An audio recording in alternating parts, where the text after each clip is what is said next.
Hello guys! For today's video, samahan nyo kami dito sa bagong SM sa Caloocan. Dahil for today's video, bibili lang naman tayo ng mga gamit sa bago naming bahay. Pero this time, kasama natin ang baby nating si Mimo. Super happy talaga ng baby pag nakakagala siya. Nakakatuwa lang dahil sobrang lapit lang netong SM Caloocan sa bahay namin. Kaya wag na tayong magpaligoy-ligoy pa, pumunta na tayo sa pinaka-exciting part. So, pumunta muna tayo dito sa SM Department Store. At dahil nga wala pa kaming higaan, bibili tayo ng foam. Ang hinahanap talaga namin yung makapal at malaki. Syempre tatlo kami, no? Nakakatuwa lang dahil naabutan pa namin tong 50% off. At may napili na nga akong itong nasa pinakababa. 8 inches yung kapal niya, tapos queen size pa. O diba ang bongga? So pumunta na tayo sa price reveal. Kaya naman panoorin nyo na lang to kung gaano kalaki nakuha naming discount. Ay, ito ng price. Bali, ito yung price niya, sir. Tapos dati siyang 24,000. 24,000. Yes, O, tingnan nyo naman tong baby natin. Ang sarap-sarap ng higa. Akala mo talaga yung nasa bahay siya. Alam nyo, worth it talagang mag-invest sa higaan kasi dyan kayo nagpapahinga. Hindi mababayaran niya ng kahit magkano. By the way, yung nabili naming kutsyon, may kasama na siyang 2 unan. Dahil nga 3 daw kami, binigyan pa kami ng isa pang free na unan. Then, bumili lang kami ng bedsheet kaso hindi ko na na-videoan. Kaya naman naging 10,677 yung bill namin. Next sa listahan natin, dito talaga ako mas excited. Dahil bibili tayo ng automatic washing machine. Itong napili kong brand which is TCL for only 8,995. Okay na ako dito sa 6.5 kilos dahil 3 lang naman kami sa bahay. Wala nga lang silang color black neto pero okay na rin sa akin tong color white. Isa rin talaga to sa pinaglaanan namin ni Dada ng budget dahil parehas kaming nag-work. Wala na kasi kaming time para maglaba pa at mahal ang magpa-laundry. Habang na-busy akong tumingin ng mga automatic washing machine, busy rin pala silang maghanap ng TV.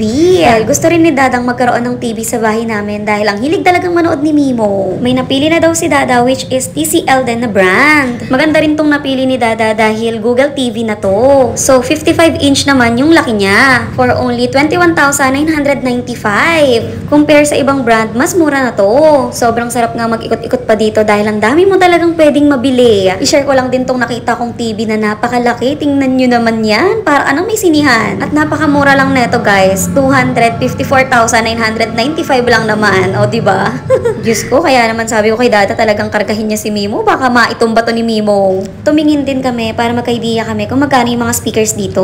At syempre, tumingin din kami ng mga ref. Para sa susunod, yan naman yung mga bibilhin natin. Nagandahan nga ako dito sa ref na to ng Samsung. Tingnan nyo at madami ka talagang malalagay. O, diba? Tapos, ganito naman yung sa baba niya. O. So, waiting na lang kami dahil kumuha pa yung staff ng mga bagong stock. Kaya naman nag-break time muna ang baby natin. O, may padede. Maya-maya at tinawag na kami para i-demo na daw yung mga napili namin. So, ayan na yung TV na napili namin. Plus, may kasama na pala tong bracket. So, binuksan na nila at magsa-start ng mag-demo. In fairness naman, sobrang babait ng staff dito sa SM Caloocan. So, dinala na rin dito yung napili naming automatic washing machine. Nakakalungkot nga dahil display na lang yung nakuha namin. Pero kaka-display lang daw nila niyan. Since wala naman siyang gas-gas o kaya mga damage, kaya naman kinuha na namin. So, ayan, sinet-up na rin ni ma'am yung TV namin para ready to use na daw pag uwi. So, all goods naman itong TV na to. At syempre, pinatry din sa atin. Next na i-demo naman itong ating automatic washing machine. Alam nyo guys, kinuha ko na talaga to dahil nag-iisa na lang to at sobrang mabenta daw neto. Dahil compare sa ibang brand, sobrang mura na neto sa automatic washing machine. So, ito daw yung ikakabit dun sa pinaka-gripo natin. Then, pinacheck sa akin lahat ng sides kung wala pa talagang mga damage. At all goods naman lahat. Kaya naman it's time na para magbayad na si Dada dahil uwing-uwi na tong baby na to.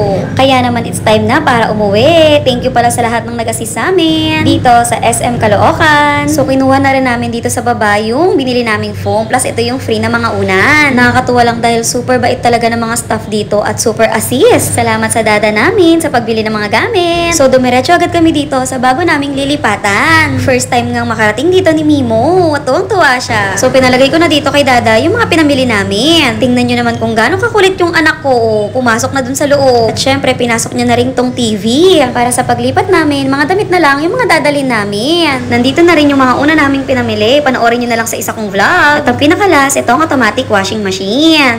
Nakakatuwa lang dahil unti-unti na naming nabibili yung mga gamit dito sa bahay. So, nilalamog pala namin yung mga gamit. So, yun lang. See you sa next vlog. Salamat sa panonood. Bye, guys!